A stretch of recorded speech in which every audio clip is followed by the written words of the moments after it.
Welcome to TNPSC லட்சிய விதைகள் channel. நம்ம சேஞ்சான சிலபஸ் அடிப்படையில் தமிழில் டாபிக் வைஸாக வீடியோஸ் பார்த்துக்கிட்டு வரோம். அதன் அடிப்படையில் நம்ம அறநூல்கள் முழுமையாக கம்ப்ளீட் பண்ணிட்டோம். அதே போலவே தமிழ் மொழியின் தொன்மை அப்படிங்கிற அந்த ஒரு டாப்பிக்கில் சரியாக ஒரு 5 பார்ட் போட்டோம். ஓகேங்களா? இது வரைக்கும் யார் பார்க்கல அப்படின்னா பாருங்கள். அதோட லிங்க் நான் டிஸ்கிரிப்ஷனில் தரேன். தனி பிளேலிஸ்ட் இருக்குது, நீங்கள் போய் செக் பண்ணி பாருங்கள். ஓகேங்களா? ஓகே, இந்த 5 பார்ட்டில் பார்த்தீங்கன்னா திராவிட மொழிகள், அதை பற்றி தமிழ் மொழியோட சிறப்பு, தமிழ் மொழியோட தொன்மை, அது சிறப்பு கூறுகள், இது எல்லாமே நம்ம பார்த்துட்டோம். ஓகே, டுடே 6வது பார்ட்டான பேச்சு மொழியும் எழுத்து மொழியும் அப்படிங்கிற அந்த ஒரு டாபிக் பார்ப்போம். இந்த டாபிக் பார்த்தீங்க அப்படின்னா 7th தமிழ் நியூ புக்கில் இருக்குது. ஓகே, தமிழ் மொழியோட பேச்சு மொழி எழுத்து மொழி அப்படிங்கிற இந்த டாப்பிக்கில் பார்த்தீங்கன்னா பேச்சு மொழி அப்படின்னா என்னென்னா, அதாவது இயல்பாக பேசுறது. ஓகேங்களா? ஓகே, நம்ம 2 நபர்கள் பேசிக்கிறாங்க அப்படின்னா எப்படி பேசுவாங்க? எந்த ஒரு இலக்கணத்தையும் அவங்க பின்பற்றாமல் மனசில் தோன்றதை பேசுவாங்க. அதுதான் பேச்சு மொழி. ஓகேங்களா? எழுத்து மொழி அப்படின்னா வரி வடிவமாக எழுதப்படுவது தான் எழுத்து மொழி. ஓகேங்களா? இந்த டாப்பிக்கில் நம்ம என்னென்னலாம் பார்க்க போகிறோம்னா, பேச்சு மொழி, எழுத்து மொழி, அதை பற்றி பார்க்க போகிறோம். வட்டார மொழி, கிளை மொழி, ஒரு சொல்லுக்கு அழுத்தம் தரும்போது அந்த பொருள் எப்படி மாறுபடுது, வேறுபடுது, இதை பற்றி எல்லாமே நம்ம பார்க்க போகிறோம். ஓகே, டாபிக்குள்ளே போவோம். அதாவது தமிழ் மொழி பழமையும் புதுமையும் நிறைந்த சிறந்த மொழி அப்படின்னு சொல்லப்படுது. ஓகேங்களா? தமிழ் பழமையான மொழி தான். கிட்டத்தட்ட 3000 ஆண்டுகள் பழமை வாய்ந்த மொழி தான் தமிழ். ஓகேங்களா? அதே போலவே புதுமை நிறைந்த சிறந்த மொழி. ஓகேங்களா? ஏகப்பட்ட புது புது மாற்றங்கள் வந்தாலுமே என்ன பண்ணும் தமிழ் மொழி?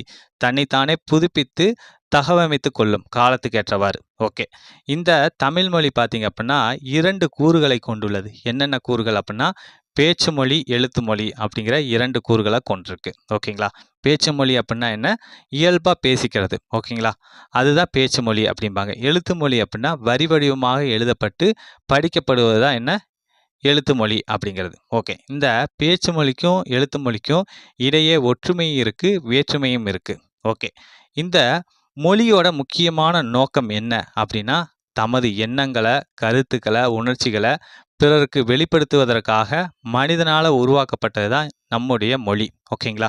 ஓகே, இதன் மூலிமா என்ன பண்ணலாம் அப்படின்னா, ஒருவர் கருத்தை மற்றவர் அறிந்து செயல்பட உதவுது. ஓகேங்களா? என் மனசில் ஒரு கருத்து இருக்குது அப்படின்னா அதை மொழியின் மூலமாக இன்னொருவருக்கு சொல்லும்போது அதை அவர் அறிஞ்சு அதை செயல்பட உதவக்கூடியது தான் மொழி.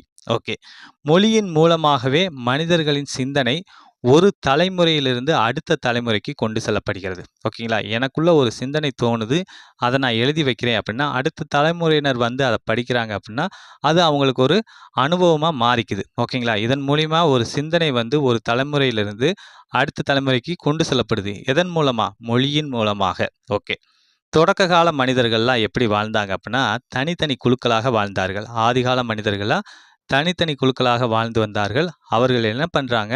தங்களுக்கென ஒலி குறியீடுகளை உருவாக்கி கொண்டனர். இந்த மொழி அப்படிங்கிறது எப்படி தோன்றியிருக்கும் அப்படின்னா, அந்த ஆதிகால மனிதர்கள் என்ன பண்ணியிருக்காங்க அப்படின்னா, மெய்ப்பாடுகள், உடல் அசைவுகள், செய்கைகள், ஒலிகள், இதன் மூலியமாக தான் என்ன பண்ணியிருப்பாங்க? தன்னுடைய கருத்துக்களை ஸ்டார்டிங்கில் அவங்க தெரிவித்தாங்க. ஓகேங்களா? அடுத்து சவுண்ட்ஸ் ஒரு குறியீடுகளை உருவாக்குறாங்க. ஓகேங்களா? அந்த ஒலி குறியீடுகள் மூலமாக அந்த நிலைப்படுத்துகிறாங்க. அதன் மூலியமாக தங்களுடைய கருத்துக்களை தெரிவிச்சுக்கிட்டாங்க. ஓகே, நெக்ஸ்ட் மொழியின் வடிவங்கள். நமக்கு தெரியும் பேச்சு மொழி, எழுத்து மொழி அப்படிங்கிறது தான். அதாவது பேச்சு மொழி அப்படின்னா என்ன? வாயினால் பேசப்பட்டு பிறரால் கேட்டு உணரப்படுவது பேச்சு மொழி. ஓகேங்களா? ஒரு 2 நண்பர்கள் இருக்காங்கன்னு வச்சுக்கோங்க. அவங்க பேசிக்குவாங்க. எப்படி? இயல்பாக பேசுவாங்க. இலக்கணத்தெல்லாம் பின்பற்ற மாட்டாங்க. அவங்க ஒருத்தர் பேசுறது மற்றவங்களுக்கு புரியும். ஓகேங்களா? இந்த மாதிரி வந்துச்சு அப்படின்னா அது பேச்சு மொழி அப்படிங்கிறது. ஓகே, மொழியோட முதல் நிலை என்ன அப்படின்னா பேசுவதும் கேட்பதும் தான் மொழியோட முதல் நிலை. ஓகேங்களா? ஓகே, அது அடுத்து எழுத்து மொழி அப்படின்னா என்னென்னா கண்ணால் கண்டு உணருமாறு வரி வடிவமாக எழுதப்பட்டு படிக்கப்படுவது எழுத்து மொழி. ஓகேங்களா? வரி வடிவமாக எழுதி அதை படித்தாங்க அப்படின்னா அது எழுத்து மொழி. ஓகே, மொழியோட 2ஆம் நிலை என்ன அப்படின்னா எழுதப்படுவதும் படிக்கப்படுவதும் தான் மொழியோட 2ஆம் நிலை. ஓகேங்களா? ஓகே, பேச்சு மொழி அப்படிங்கிறது என்ன? இயல்பாக பேசுவது, அதன் மூலிமா தன்னுடைய கருத்தை உணர்வது பேச்சு மொழி. மொழியோட முதல் நிலை பேசுவது, கேட்பது. எழுத்து மொழி அப்படின்னா வரி வடிவமாக எழுதுறது. அது பார்த்திங்க அப்படின்னா மொழியோட 2ஆம் நிலை எழுதப்படுவது, படிக்கப்படுவது. ஓகே, இந்த எழுத்து மொழியோட முக்கியமான பயன்பாடுகள் என்னென்ன அப்படிங்கிறத பார்ப்போம். அதாவது நேரில் காண இயலாத நிலையில் செய்தியை தெரிவிக்க எழுத்து மொழி உதவுகிறது. ஓகேங்களா? அதாவது சில மனிதர்கள் என்ன பண்ணுவாங்க, சில நிகழ்வுகள அவங்கனால நேர்ல பார்க்க முடியாது. அப்ப என்ன பண்ணலாம் அப்படின்னா, இந்த எழுத்து மொழி மூலமா என்ன பண்ணலாம்? நேரில் காண இயலாத அந்த நிலையில இருக்கக்கூடிய இந்த செய்திய தெரிவிக்க உதவுவது தான் எழுத்து மொழி. ஓகே. இந்த எழுத்து மொழி பார்த்தீங்க அப்படின்னா, மனிதர்களோட சிந்தனைகள் காலம் கடந்து வாழ்வதற்கும் எழுத்து மொழியே காரணமாக இருக்கு. உதாரணமா பாருங்க, சங்க இலக்கியங்கள் எடுத்துக்கங்க. ஓகேங்களா? சங்க இலக்கியங்கள்லாம் எதன் மூலியமா எழுதப்பட்டிருக்கு? எழுத்து மொழியில தான் எழுதப்பட்டிருக்கு. ஓகேங்களா? அதாவது அப்ப எழுதப்பட்டது இப்ப வரைக்குமே நம்ம படிக்கப்படுது. அவர்களுடைய சிந்தனைகள் இப்ப வரைக்குமே உள்வாங்கப்படுது. என்ன காரணம் அப்படின்னா, எழுத்து மொழி தான் காரணம். ஓகே. ஒலி வடிவில் அமையும் பேச்சு மொழியானது உடனடி பயன்பாட்டுக்குரியது. ஓகேங்களா? பேச்சு மொழி அப்படிங்கிறது ஷார்ட் டேர்ம். ஓகேங்களா? உடனே நம்மளுடைய கருத்தை ஒருத்தருக்கு உணர்த்தணும் அப்படின்னா, பயன்படுத்தக்கூடியதா பேச்சு மொழி. அது என்ன டேர்ம்? ஷார்ட் டேர்மா தான் அது பயன்படும். ஓகேங்களா? ஓகே. அதே வந்து வரி வடிவில அமையக்கூடிய அந்த எழுத்து மொழி பார்த்தீங்க அப்படின்னா, நீண்ட கால பயன்பாட்டுக்குரியது. ஓகேங்களா? சங்க இலக்கியங்கள் எழுதியிருக்காங்க ஒரு காலத்துல. இன்ன வரைக்குமே படிச்சுக்கிட்டு தான் இருக்கோம். இனி வரக்கூடியவங்களும் படிக்கத்தான் போறாங்க. அந்த மாரி நீண்ட கால பயன்பாட்டுக்குரியது தான் எழுத்து மொழி. Long term. ஓகே. நெக்ஸ்ட்டு உலகில சில மொழிகள் மட்டுமே பேச்சு மொழியாக உள்ளன. சில மொழிகள் எழுத்து மொழியாக மட்டுமே உள்ளன. ஆனால் தமிழ் மொழியில் பேச்சு, எழுத்து ஆகிய 2 வடிவங்களும் பயன்பாட்டில இருக்கு. ஓகேங்களா? அதாவது பழங்குடியினரோட மொழிகள்லாம் பார்த்தீங்க அப்படின்னா, எந்த மாரி இருக்கும் அப்படின்னா, ஜஸ்ட்டு பேச்சு மொழியாக மட்டும் தான் இருக்கும். ஓகேங்களா? ஒரு சில மொழிகள்லாம் பார்த்தீங்க அப்படின்னா, எழுத்து மொழியாக மட்டும் தான் இருக்கு. ஆனா தமிழ் மொழி மட்டும் தான் எப்படி? பேச்சு மொழியாகவும், எழுத்து மொழியாகவும் தன்னை நிலைநிறுத்திக்கிட்ட மொழி. ஓகே. நெக்ஸ்ட் வந்து பேச்சு மொழி. அத பத்தி பார்ப்போம். ஒரு மொழியோட உயிர் நாடியாக விளங்குவது என்ன அப்படின்னா, நம்முடைய பேச்சு மொழி தான். ஓகே. இந்த பேச்சு மொழியின் மூலமா உணர்வுகள நம்ம என்ன பண்ணலாம் அப்படின்னா, எளிதாக வெளிப்படுத்தலாம். ஓகேங்களா? எல்லோருமே இந்த பேச்சு மொழிய தான் பேசுறதுனால, அந்த லாங்குவேஜ்ல நீங்க பேசும்போது, உங்களுடைய உணர்வுகள், கருத்துகள் வந்து எல்லோரையுமே சென்றடையும். ஓகேங்களா? இது கருத்தை வெளிப்படுத்துவதை மட்டுமே நோக்கமாக கொண்டுள்ளது. ஓகே. நெக்ஸ்ட் வந்து பேச்சு மொழியோட சிறப்பு கூறுகள் என்னென்ன அப்படின்னா, பேசுபவரோட உடல் மொழி, ஒலிப்பதில் ஏற்ற இறக்கம். இந்த 2மே பேச்சு மொழியோட சிறப்பு கூறுகள். ஓகேங்களா? பாடி லாங்குவேஜ் அப்படின்னு சொல்லுவாங்க. அதாவது அந்த பேச்சாளர் என்ன பண்ணுவாரு அப்படின்னா, கைகள உயர்த்தி பேசுவாரு. அப்புறம் பார்த்தீங்க அப்படின்னா, இந்த மாரி கைகள உயர்த்தி பேசுறது, காலர தூக்கி பேசுறது, இந்த மாரியான உடல் மொழிகள அவர் வெளிப்படுத்துவாரு. அதைப் போலவே ஒலிப்பதில் ஏற்ற இறக்கம். அதாவது சவுண்டு. ஓகேங்களா? ஒரு சில இடங்கள்ல குரல் தாழ்த்தி பேசுவாரு. ஒரு சில இடங்கள்ல குரல உயர்த்தி பேசுவார். இந்த 2மே பேச்சு மொழியோட சிறப்பு கூறுகள். ஓகேங்களா? இந்த கொஸ்டின்லாம் கேட்பதற்கான வாய்ப்புகள் இருக்கு. பேச்சு மொழியின் சிறப்பு கூறுகள் என்ன? அப்படிங்கிறத கேட்கலாம். ஓகே. பேச்சு மொழியில பொருள் வேறுபாடு இருக்கு. அத பத்தி நம்ம பார்ப்போம். அதாவது பேசப்படும் சூழலை பொறுத்து பேச்சு மொழியோட பொருள் வந்து மாறுபடும். ஓகே. இப்போ ஒரு உதாரணம் பாருங்க. குழந்தையை நல்லா கவனிங்க. அப்படிங்கிற அந்த ஒரு சொல்ல, கவனி அப்படிங்கிற அந்த ஒரு சொல் பார்த்தீங்கன்னா, பேணுதல் அப்படிங்கிற அந்த ஒரு பொருள தருது. அதாவது குழந்தைய நல்லா கவனிங்க அப்படிங்கிற அந்த ஒரு சொல்லு வந்து, குழந்தைய நல்லா பார்த்துக்குங்க அப்படிங்கிற பொருள் தருது. ஓகேங்களா? அதே வந்து நில், கவனி, செல் அப்படிங்கிற இந்த வேர்ட்ல கவனி அப்படிங்கிறது பாதுகாப்பு பொருள தருது. ஓகேங்களா? சேஃப்டிய வந்து சொல்லுது. ஓகே.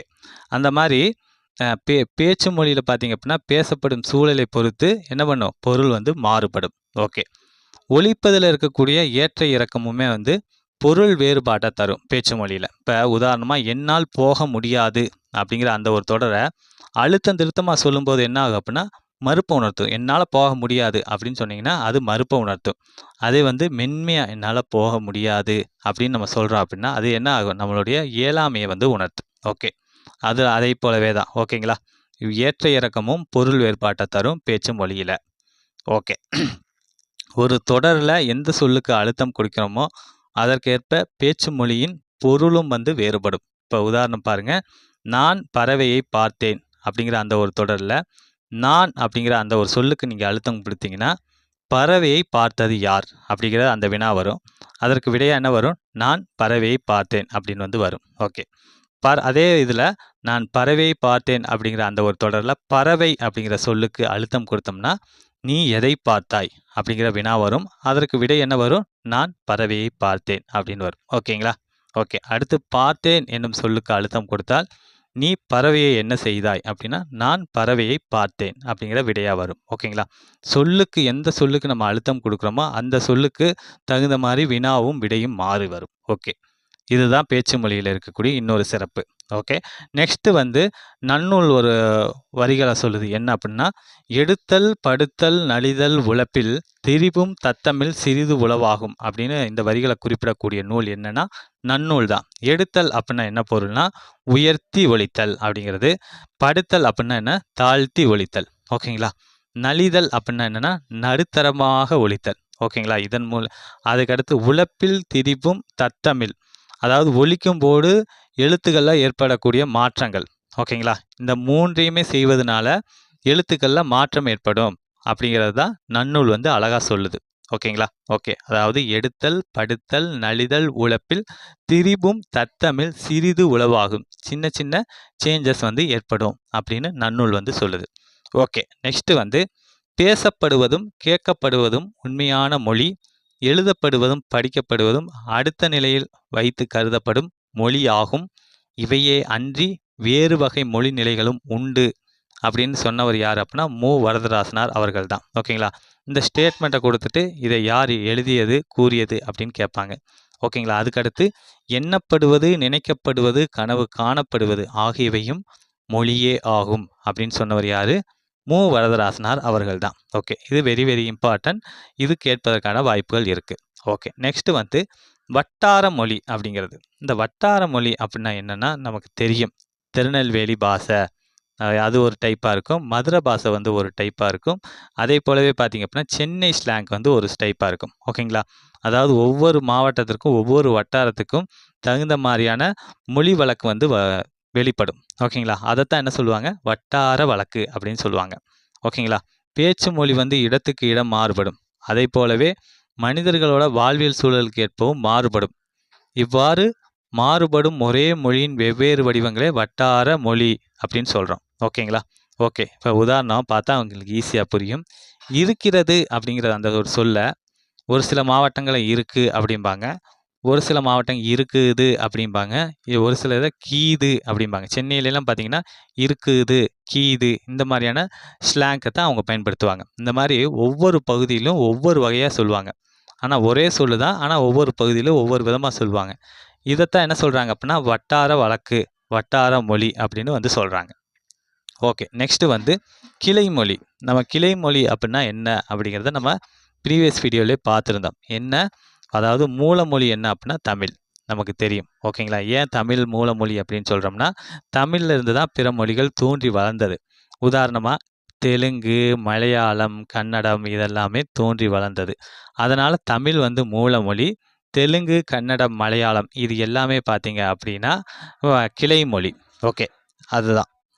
இந்த கிளைமொழி வந்து எப்படி தோன்றுச்சு அப்படிங்கிறத பார்த்தோம் அப்படின்னா வாழும் இடத்தின் நில அமைப்பு, இயற்கை தடைகள் போன்றவற்றின் காரணமாக அவற்றுக்கு இடையான தொடர்பு குறையும் போது இம்மாற்றங்கள் மிகுதியாகி புதிய மொழியாக பிரியும். ஓகேங்களா? அதாவது கிளைமொழி என்ன ஆகும் அப்படின்னா வாழும் இடத்தோட நில அமைப்பு, அதாவது 2 மக்கள் வாழ்கிறாங்க அப்படிங்கிற அந்த இடத்துல ஒரு மலை வருது. ஓகேங்களா? அதே போலவே பார்த்திங்க அப்படின்னா இயற்கை தடைகள், ஆறு இந்த மாதிரியான ஒரு லாங் ஏதோ ஒன்று பிரிக்குது அப்படிங்கிற பட்சத்தில் அந்த இடத்துல என்ன ஆகும் அப்படின்னா அந்த 2 வேறுபட்ட மக்களுக்கு இடையே தொடர்பு வந்து குறையும். குறைஞ்சு என்ன ஆகும் அப்படின்னா புது மொழி வந்து உருவாகும். அப்படி உருவான மொழி தான் என்ன?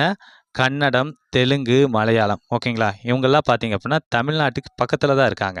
ஓகேங்களா? இந்த மாதிரி நில அமைப்பு இயற்கை தடை காரணமாக தான் இந்த மொழிகள்லாம் தோன்றியிருக்கு. இந்த தமிழிலிருந்து பிரிஞ்சு வளர்ந்த இந்த கன்னடம், தெலுங்கு, மலையாளம் இந்த மொழிகளை நம்ம கிளை மொழிகள் அப்படின்னு வந்து சொல்கிறோம்.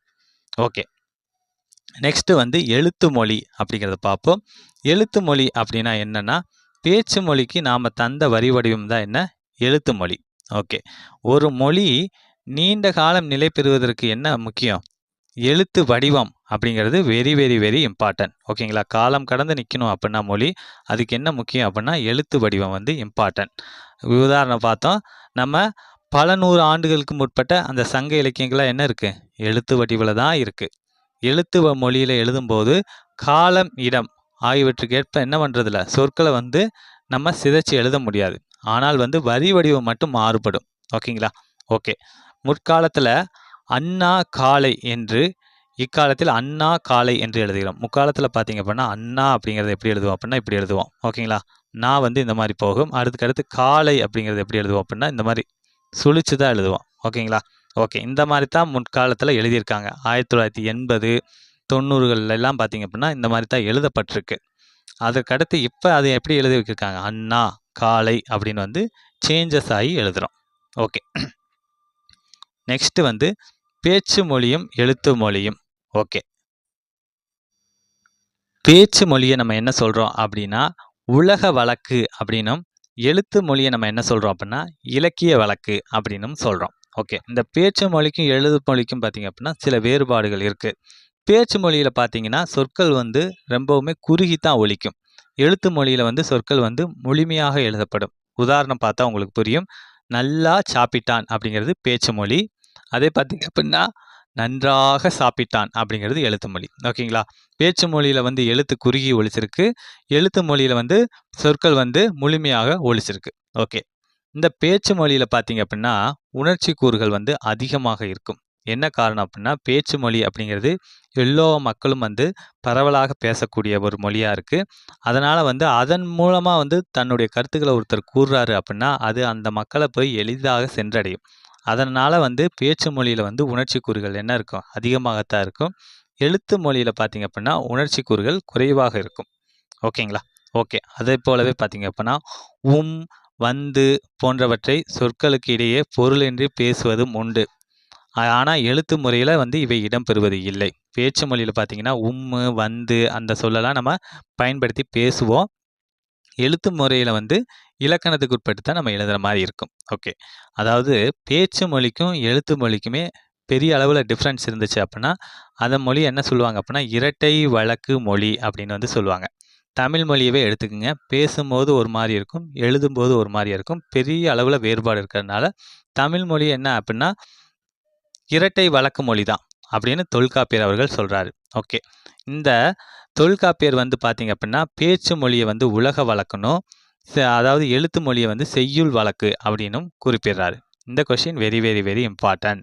ஓகேங்களா? பேச்சு மொழியை வந்து உலக வழக்கு என்றும் எழுத்து மொழியை செய்யுள் வழக்கு என்றும் கூறுபவர் யார் அப்படின்னு கேட்கலாம். ஆன்சர் தொல்காப்பியர். ஓகே. பேச்சு மொழியில் உடல் மொழியும் குரல் ஏற்றத்தாழ்வும் இணைவதால் அது எழுத்து மொழியை விட எளிமையாக கருத்தை வந்து உணர்த்துது. ஓகேங்களா? அதாவது குரல் ஏற்றத்தாழ்வு, உடல் மொழி இதெல்லாமே பார்த்தீங்க அப்படின்னா பேச்சு மொழியில் வெளிப்படக்கூடிய சிறப்பு கூறுகள்.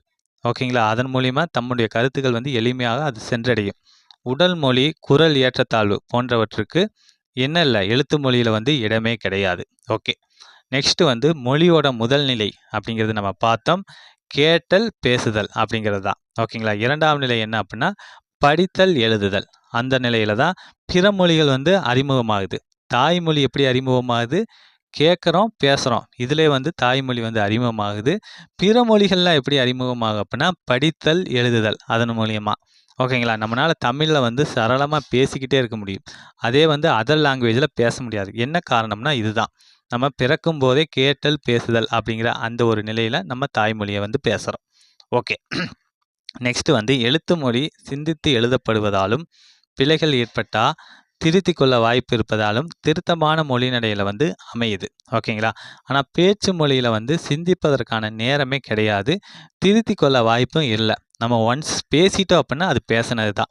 ஓகேங்களா? நம்ம வாய்ஸை வந்து ஒருத்தர் ரெக்கார்ட் பண்ணுறாரு அப்படின்னா நம்ம ஏதோ ஒன்று பேசிட்டோம் அப்படின்னா அது பேசினது தான். அதை வந்து நம்ம சேஞ்சஸ் பண்ண முடியாது.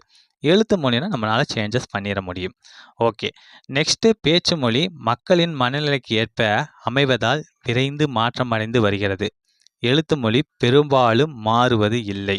ஓகே. பேச்சு மொழியில் பிற மொழி சொற்கள் வந்து மிகுதியாக இடம்பெறும். ஓகேங்களா? அதாவது நம்ம ஒரு பேசிக்கிட்டு இருக்கோம் ஒரு நண்பர்கிட்ட பேச்சு மொழியில் அப்படின்னா நம்ம ஆங்கிலம் கலந்து பேசுவோம், சமஸ்கிருத சொற்கள் இந்த மாதிரியான சொற்கள்லாம் கலந்து வரும். ஆனால் எழுத்து மொழியில் என்ன பண்ண முடியும்? பெரும்பாலும் மொழி தூய்மை தான் பேணப்படும். அதன் மூலமாக தமிழ் சொற்கள் தான் கையாளப்படும். பேச்சு மொழியில் வந்து எழுத்துக்கள் வந்து மாறுவதும் இருக்குது அப்படிங்கிறாங்க. என்ன அப்படின்னா ஈ அப்படிங்கிறது ஏ என்றும் ஊ அப்படிங்கிறது ஓ என்றும் மாறு. ஓகேங்களா? இலை அப்படிங்கிறத இலை அப்படிங்கிறதும் உலகம் அப்படிங்கிறத உலகம் அப்படின்னும் சொல்லக்கூடியது பேச்சு மொழியில் இருக்குது. ஒரு மொழி உயிர்ப்போடு வாழ்வதற்கு பேச்சு மொழியும் காலம் கடந்து வாழ்வதற்கு என்ன தேவைப்படுது? எழுத்து மொழியும் தேவைப்படுது. ஓகேங்களா? ஓகே. தமிழ்ல வந்து பேச்சு மொழிக்கும், எழுத்து மொழிக்கும் அதிகமான வேறுபாடு இருக்கு. அதனால தமிழை வந்து இரட்டை வழக்க மொழி அப்படின்னு தொல்காப்பியர் அவர்கள் குறிப்பிடுறாரு. ஓகே. நெக்ஸ்ட்டு மேடை பேச்சிலும், வானொலி, தொலைக்காட்சி போன்ற ஊடகங்களிலும் எழுத்து மொழியாகிய இலக்கிய தமிழே பயன்பட்டு வந்தது. ஓகேங்களா? அதாவது மேடை பேச்சாகட்டும், வானொலி, தொலைக்காட்சி, நாளேடு, பருவ இதழ்கள் இதிலெல்லாம் பார்த்தீங்க அப்படின்னா, எழுத்து தமிழ் தான் என்ன பண்ணியிருப்பாங்க? பயன்படுத்தப்பட்டு வந்தது. பேச்சு தமிழில் காலந்தோறும் ஏற்பட்டு வரும் மாற்றங்களை வந்து நம்ம என்ன பண்ண முடியாது? தவிர்க்க முடியாது. ஓகேங்களா? எந்த ஒரு சின்ன சின்ன சேஞ்சஸ் வந்தாலுமே தமிழ் மொழி என்ன பண்ணும்? தன்னைத்தானே தகவமைத்து புதுப்பித்து கொள்ளும். ஓகே. புதிய அறிவியல் கண்டுபிடிப்புகள் மூலம் சான்றோர்களின் உரைகள் ஒலிப்பதிவு மற்றும் ஒளிப்பதிவு செய்யப்படுகின்றன. ஓகே. அதாவது நம்ம பார்த்தோம், ஸ்டார்டிங்கில் என்ன பார்த்தோம் அப்படின்னா, பேச்சு மொழி அப்படிங்கிறது ஷார்ட் டேர்ம், ஓகேங்களா, உடனடி பயன்பாட்டுக்குரியது அப்படிங்கிற மாதிரி பார்த்தோம். ஆனால் அது அப்படி கிடையாது. இப்போ என்ன பண்ணுறாங்க அப்படின்னா, பேச்சு மொழியுமே என்ன பண்ணுறாங்க?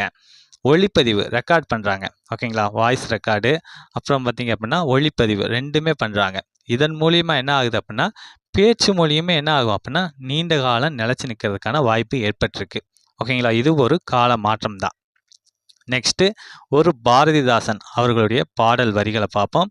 அதாவது, எளிய நடையில் தமிழ் நூல் எழுதிடவும் வேண்டும், இலக்கண நூல் புதிதாக இயற்றுதலும் வேண்டும், வெளி உலகில் சிந்தனையில் புதிது புதிதாக விளைந்துள்ள எவற்றினருக்கும் பெயர்களெல்லாம் கண்டு தெளிவுறுத்தும் படங்களோடு சுவடியெல்லாம் செய்து செந்தமிழை செழுந்தமிழாய் செய்வதும் வேண்டும் அப்படின்னு அழகா வந்து பாரதிதாசன் அவர்கள் சொல்றாரு. என்னன்னா, இதற்கான பொருள் என்ன அப்படின்னா, தமிழ் நூல் வந்து எளிமையான நடையில எழுதணும், இலக்கண நூல்களையும் என்ன பண்ணணும்? தமிழ் நூலில் புதுசு புதுசாக இயற்றணும் அப்படின்னு சொல்றாரு. அதை மட்டும் இல்லாமல் வெளி உலகில், அதாவது மற்ற நாடு, அப்புறம் மற்ற மாநிலங்களில் சிந்தனையில் விளைஞ்சிருக்கிற கருத்துக்களை எல்லாம் என்ன பண்ணணும் அப்படின்னா, பெயர்கள் எல்லாம் கண்டு தெளிவுறுத்தும் படங்களோடு சுவடியெல்லாம் செஞ்சு, ஓகேங்களா, அங்கே இருக்கக்கூடிய நல்ல விஷயங்களெல்லாம் என்ன பண்ணணும் அப்படின்னா, நம்மளுமே எழுதி ஒரு நூலாக வெளியிடணும். ஓகேங்களா? இதன் மூலியமா செந்தமிழை செழுந்தமிழாய் செய்வதும் வேண்டும் அப்படின்னு பாரதிதாசன் அவர்கள் குறிப்பிடுறார். ஓகேங்களா? ஓகே. இந்த வரிகள் வந்து வெரி வெரி வெரி இம்பார்ட்டன்ட். இந்த வரிகளை கொடுத்து இந்த வரிகளை பாடியவர் யார் அப்படிங்கிறது கேட்பதற்கான வாய்ப்புகள் இருக்குது. ஓகேங்களா? ஒரு ப்ரீவியஸ் இயர் கொஷினை எப்படி கேட்டிருந்தாங்கன்னா, செந்தமிழை செழுந்தமிழாய் காண விரும்பியவர் யார்? இந்த வரிகளை கொடுக்கல, இந்த 2 வார்த்தைகளை மட்டும் கொடுத்து செந்தமிழை செழுந்தமிழாய் காண விரும்பியவர் யார் அப்படிங்கிற மாதிரி கேட்டிருந்தாங்க. ஓகேங்களா? பாரதிதாசன் அவர்கள் தான். இந்த மாதிரியும் கொஷின்ஸ் இடம்பெறுது. ஓகே. நம்ம வந்து இன்னைக்கு வந்து இந்த பேச்சு மொழியும் எழுத்து மொழியும் அப்படிங்கிற இந்த ஒரு டாபிக் நம்ம பார்த்துட்டோம். இது தமிழ் மொழியோட தொன்மை வந்து கொஞ்சம் பெருசாக இருக்கிறதுனால நம்ம ஒன் பை ஒன்னாகவே பார்ப்போம். ஓகே. மீண்டும் அடுத்த வீடியோ பதிவில் சந்திப்போம். தேங்க்யூ.